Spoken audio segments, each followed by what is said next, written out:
Good evening, YouTube.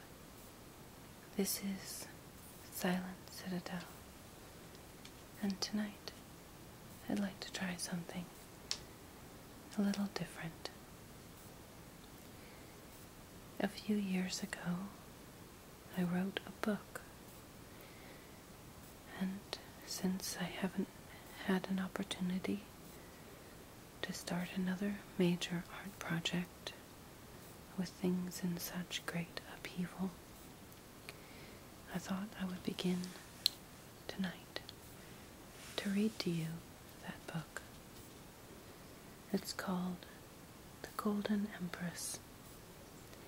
This is the prologue.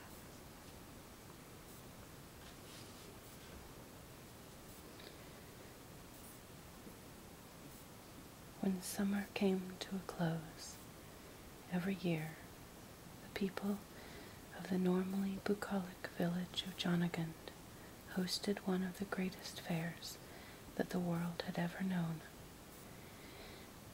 Streaming banners flapping in the autumnal wind, and the threatening change of seasons only fueled the people's desire to celebrate as extravagantly as possible. They threw aside all caution and reserve in favor of flagrant inebriation, excessive consumption, maniacal copulation, and irreverent brawling. In this manner, the people of Jonagund expelled all the frustration and rage that accumulated throughout the harvesting season. Thus they used the last bits of energy not spent on harvesting, baling, milking, slaughtering, storing, counting, or commanding others to perform those tasks with greater haste.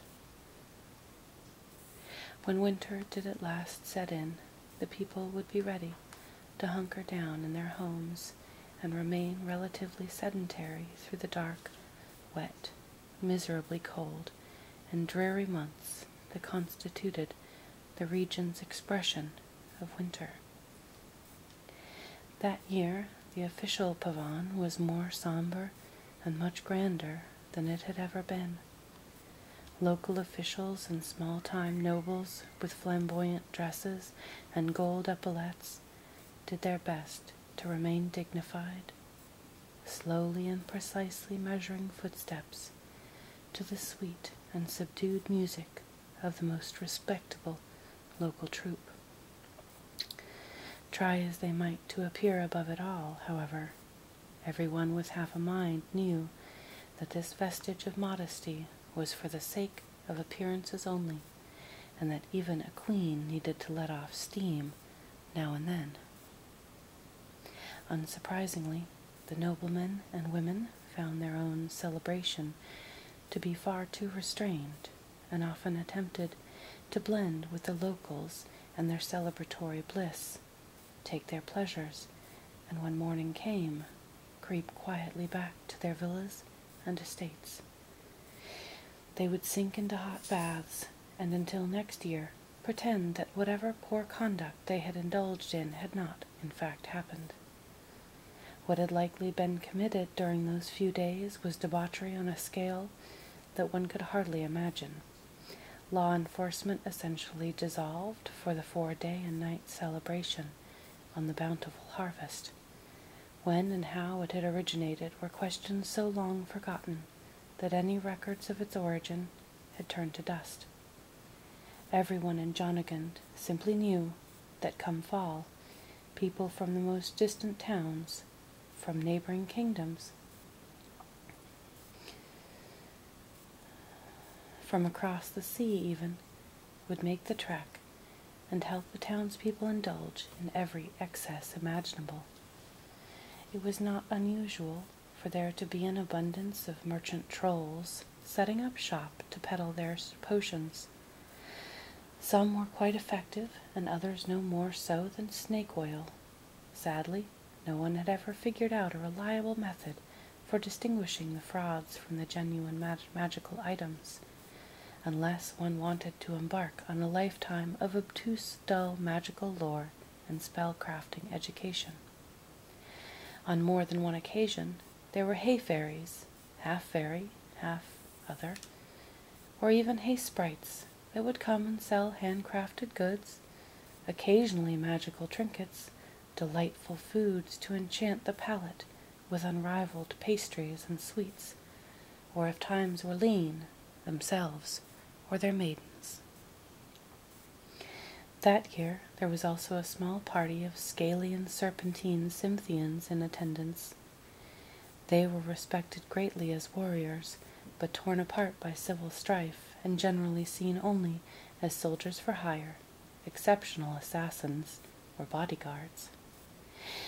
There were full-blooded fairies, elemental sprites in humanoid guise, elves, and even an ogre, who was asked to leave after several local children went missing, and a maid found a small human leg bone with a bit of cooked meat still clinging to it, stuck in the hay that the beast had been sleeping in.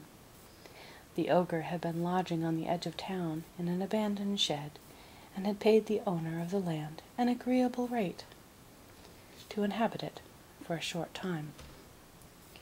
The ogre claimed innocence, but eventually confessed, after persistent questioning caused him to forget exactly what he was fabricating and why.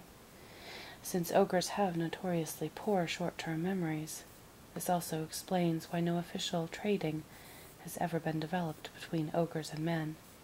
Their dung is unrivaled as a fertilizer, and they collect astonishing trophies from unfortunate travels, foolhardy nights, and scavenged corpses.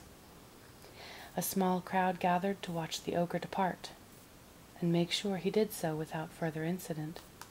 Much to everyone's surprise, he did exactly that, and lumbered quietly off to a not-too-far-away cave in hopes that straying drunks, wandering youngsters, or disoriented maidens would provide him with enough meat to last the next few weeks.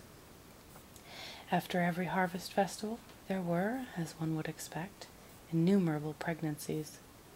There were also plenty of deaths, since the strain many put on themselves through gluttony or excessive sexual conquest was often more than the organs could tolerate, and the people simply saw this as a time of death and rebirth anyway, so it was not unusual for young women, previously chaste, to begin to display protruding bellies in the following months. Some of the offspring were much desired, for love, wealth, having the bastard of a local dignitary or statesman could be quite profitable for the young lady involved. Social advancement, perhaps a wedding could come out of this and advance the prospects for a young miss. Free labor, or to alleviate the loneliness of a homely girl who would surely not be taken as a bride, and was undoubtedly impregnated by a drunken reveler. Many of the children were by no means desired, and were subjects of infanticide, abortion, or slaving. Every year during the festival, several slave wagons waited patiently on the outskirts of town, and took the opportunity to buy the unwanted babes from the previous year, often providing those who sold the children with enough silver to celebrate even more excessively this year around. Some of the children were halflings of one sort or another, and were frequently turned out when they gained the ability to fend for themselves, and sometimes even before that. They were generally unwanted by the slavers, since they tended to be less resistant to human disease, more frail, and also much stranger, occasionally possessing magical powers, which affected their willingness to be slaves in the first place. Even those who loved and wanted their halfling children were often so intimidated by them that they ended up reverting to the customary tradition of giving them some supplies, blindfolding them, and releasing them far enough away that it would be unlikely that they would find their way back. Occasionally, angry or dismayed halfling youngsters would find their way home and attempt to reintegrate themselves, at which point they were generally killed, which prevent this from being a common occurrence. As often as not, they would be successful in their survival attempts, and would come back to the harvest festival years later, vending sometimes venomous wares to the unsuspecting citizenry of Jonagund, thereby exacting a revenge for the mistreatment visited upon them.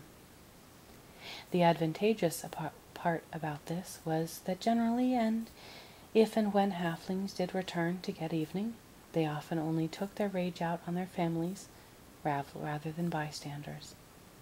Often the abandoned youths would not even inflict mortal damage to their parents, but preferred to cause gangrenous but non-infectious poxes, embarrassing personal problems, or inappropriate appendages, tails, ears, horns, and occasional phallic protrusions.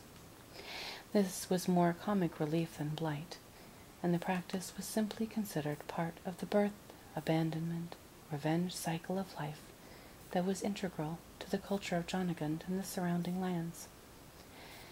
By no means was Jonagund a capital, rather it served as a hub for this one event, and the rest of the year its significance, if not its ego, shrank back to the size of every other neighboring town with comparable resources and population.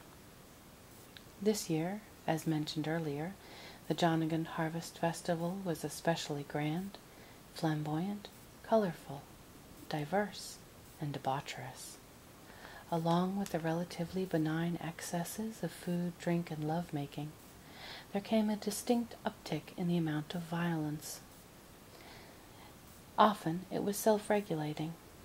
The vast majority of attendees quietly agreed to put aside grudges and crimes for this period, to be picked up with renewed fervor as the celebrations came to a close.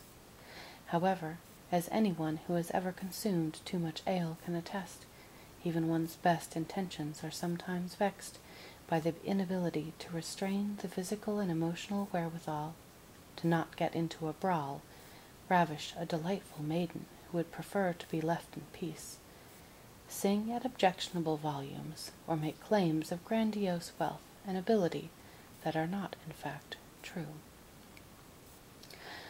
Generally, though, flying in the face of logic, the celebration tended not to descend into total anarchy, even if at times it appeared as though it might.